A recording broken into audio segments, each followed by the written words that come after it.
பல்லில் கருப்பாக இருக்குது. எவ்வளோ ப்ரஷ் பண்ணாலும் போகலை. அதில் வலியும் கூச்சமும் எனக்கு எதுவுமே இல்லை. ஒருவேளை இது பல் சொத்தையாக இருக்குமோ அப்படி தானே நினைக்கிறீங்க? இதை பற்றின டீட்டெயில் எக்ஸ்பிளனேஷன் டாக்டர் ருஃபீனா நம்மளுக்கு கொடுப்பாங்க. வாங்க வீடியோக்குள்ளே போகலாம். அந்த டவுட்டே உங்களுக்கு வேண்டாம். 90% அது பல் சொத்தையாக தான் இருக்கும். இந்த பல் சொத்தை எதனால் வருதுங்கிறத ஃபஸ்ட்டு நம்ம தெரிஞ்சுக்கலாம். நம்ம சாப்பிட்ற சாப்பாடு நல்லா அறப்படணுங்கிறதுக்காக நேச்சுரலாகவே நம்ம பல்லோட ஸ்ட்ரக்சர் கொஞ்சம் பள்ளமாகவும் கொஞ்சம் மேடாகவும் இருக்கும்.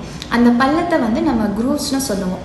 சில பேருக்கு அந்த க்ரூவ்ஸ் கொஞ்சம் ஆழமாக இருக்கும். ஸோ இந்த கண்டிஷனில் நம்ம சாப்பிட்ற சாப்பாடோட பார்ட்டிகல்ஸ் அந்த க்ரூவ்ஸில் ஸ்டக் ஆயிடுச்சு அப்படின்னா கொஞ்சம் நாளில் பாக்டீரியல் ரியாக்ஷன்ஸ்னால அது சொத்தையாக மாறுது. இன்னொரு ரீசன் என்ன அப்படின்னா, அதிகமாக ஸ்வீட் சாப்பிட்றது, சிப்ஸ், சாஃப்ட் ட்ரிங்க்ஸ் இந்த மாதிரி ஐட்டம்ஸ் நம்ம அதிகமாக கன்சியூம் பண்ணுறப்ப ஈஸியாக நமக்கு சொத்தை வந்துடுது.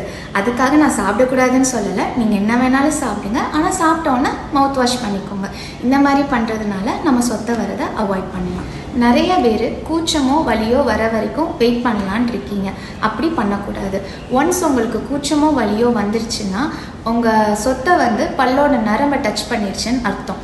ஸோ அப்படி இருக்கிறப்ப நம்ம ஃபில்லிங் பண்ண முடியாது. அதுக்கான ட்ரீட்மெண்ட் தான் பண்ண முடியும்.